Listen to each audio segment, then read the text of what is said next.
Okay, so we've talked a little bit about why some of us maybe seem to need ritual more than others. Why do some of us maybe avoid ritual? I think because sometimes ritual makes us uncomfortable.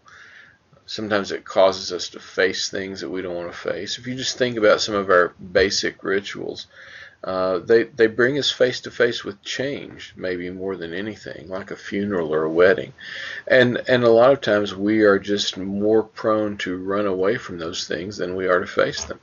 And so if that's the case, then maybe we tend to avoid those rituals, and we're a little bit scared of them. So I think that may be part of it.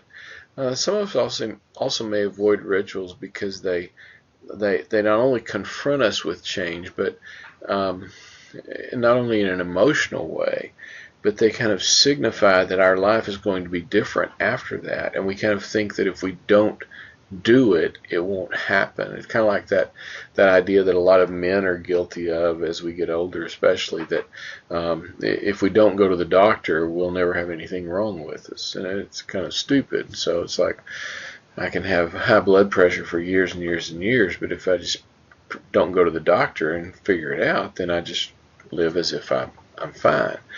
Well, we sometimes do that maybe with rituals. We avoid things because they make us come face to face with it, but also they kind of require us to change, and sometimes we don't like that. So I want you to think a little bit about just you can of course stop this anywhere along the way and do this, but I want you to think about uh, a ritual in your life that's had some meaning for you, that's been good for you. Uh, think about what are the characteristics of that ritual? What are those things that are good about that maybe we can generalize to other rituals? Those may not be any different than some of the definitions that we've come up with. Um, like giving form, creating meaning, giving us structure where we need structure. Um, when I think about rituals that have been meaningful to me, I think that first of all that they do have to have some value behind them.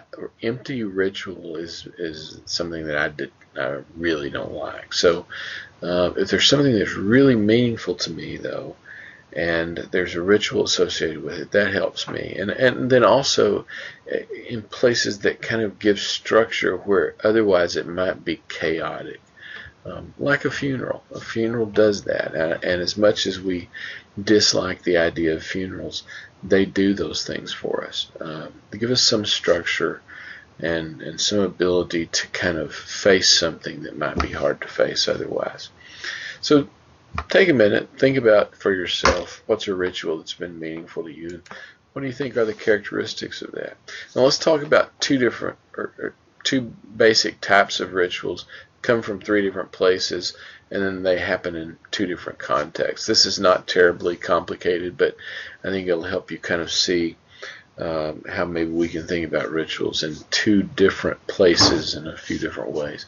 First of all, rituals can either be normative or idiosyncratic. Now that's kind of self-explanatory. There are those normal rituals that we all kind of do, and those would be the things that you can think of really quickly and easily, like funerals, weddings, graduations, bar mitzvahs, um, birthdays, all of those kinds of things, retirements, things that where we have rituals that are kind of shared throughout our culture, or even maybe universally, and we think of them as normative. That word we can actually apply in a couple of ways. They're normative in that we all do them, basically, but they're also normative in that they kind of make us feel like things are normal. Um, when we have those kind of places along the way where we mark an event and say this happened this time, and so we all sat down and ate together to signify it, or we all went somewhere to signify this thing happening. It causes us to feel normal. It brings some normalcy into what sometimes might feel abnormal to us. And so rituals can be normative. They can also be idiosyncratic, meaning that they're very particular to us. And you could think for a minute about that too. We all have normative rituals, but some of us have very idiosyncratic rituals. We have rituals that we only do in our family, or rituals that we only do with our close group of friends, or rituals that we only do at our job. A few years ago, when the ministry of counseling, the clinic that Lori and I worked in for quite some time, um, moved from an old, junky, horrible building to this new, beautiful building that they built and that they're in still today. And so one Saturday, everybody that worked there, all the therapists and all the staff, we all kind of showed up and just loaded stuff up in our cars and trucks and drove about 3 blocks to the new building and unloaded everything. And so we kind of all did it together. We did the move kind of in one day. And after that was all over and we'd kind of gotten stuff put where it was going to go and everything, Mike Stedham, who was the clinic director, we all sat down in one of the rooms there and we had communion together. And I'd never done that really outside of church or a real church-like setting. And Mike just gathered up all the people that were working there at the clinic, and he had a loaf of bread and he had a little jug of grape juice, and we all had communion together. And he said that in their family that they had communion on when a significant change in their life occurred. So when their kids left home to go to college, they had communion as a family. When somebody got married, they had communion as a family. And so, and I was really impressed by that, and it really meant something to me. But that's an idiosyncratic kind of ritual, that we'll have communion in our home at these specific times. So you can have rituals that are normative, things that we all do, or you can have rituals that are idiosyncratic, things that you do among your family or your small group that maybe you don't really even share with any other people, hardly at all. Now, rituals can also come from 3 different places. They can be inherited. They can be things that we pass down in our families. You may have some of those. I kind of have some of those that we do. They may be natural or unintentional, things that just kind of happen to you. And maybe they happen more than once, or maybe they're things that just happen to you and everybody goes, hey, this was really cool, let's do this again. And so you do it again. But it's just something that kind of fell in your lap or something. So you can get rituals from some kind of natural occurrence or something that's really unintentional and kind of random sometimes. Or you can have rituals that are intentional, where you say, we're going to do something to mark this time and place. We're going to do something to make this significant to us. We're going to do something so that you remember this time.